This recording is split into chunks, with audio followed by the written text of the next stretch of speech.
یہاں ایک خلاصہ ہے جو یسایہ دیتا ہے کہ آپ کو اس نعمت کے سلسلے میں کیا کرنا چاہیے جو خدا آپ کو دینے والا ہے۔ یہ باب 55 آیت 6 میں ہے جو کہتا ہے جب تک خدا مل سکتا ہے اس کے طالب ہو، جب تک وہ نزدیک ہے اسے پکارو۔ جب تک آپ میں بائبل کو پڑھنے اور جو کچھ اس میں لکھا ہے اسے سمجھنے کی صلاحیت ہے۔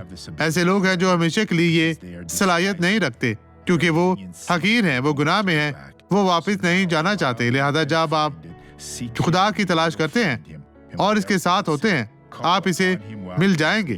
اور وہ کیا کہتا ہے، میں کیسے جانوں کہ خدا میرے قریب ہے، میرے پاس ہے۔ آپ کلام کے لیے محسوس کر سکتے ہیں یہ وعدہ میرا ہے، یہ روح القدس ہے جو آپ سے بات کرتا ہے، پھر آپ اس پر غور کرتے ہیں، یہ آپ میں بڑھتا ہے۔ اب یہ گواہی دیکھیں اور برکت پائے اور میں واپس آؤں گا۔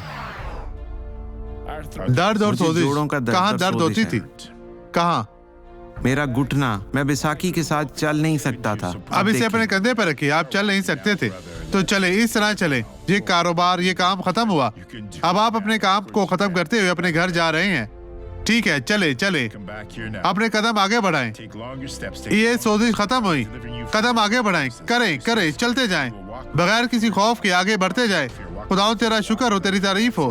چلیں، اب واپس آئے۔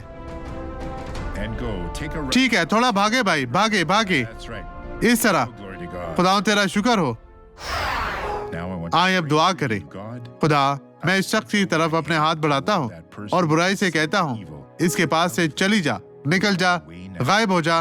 میں یہ حکم دیتا ہوں، میں یسوع کے نام میں تجھے حکم دیتا ہوں، اب تو مزید انہیں پریشان نہیں کر سکتی، چلی جا یسوع کے نام میں۔ خداوند آپ کو برکت دے۔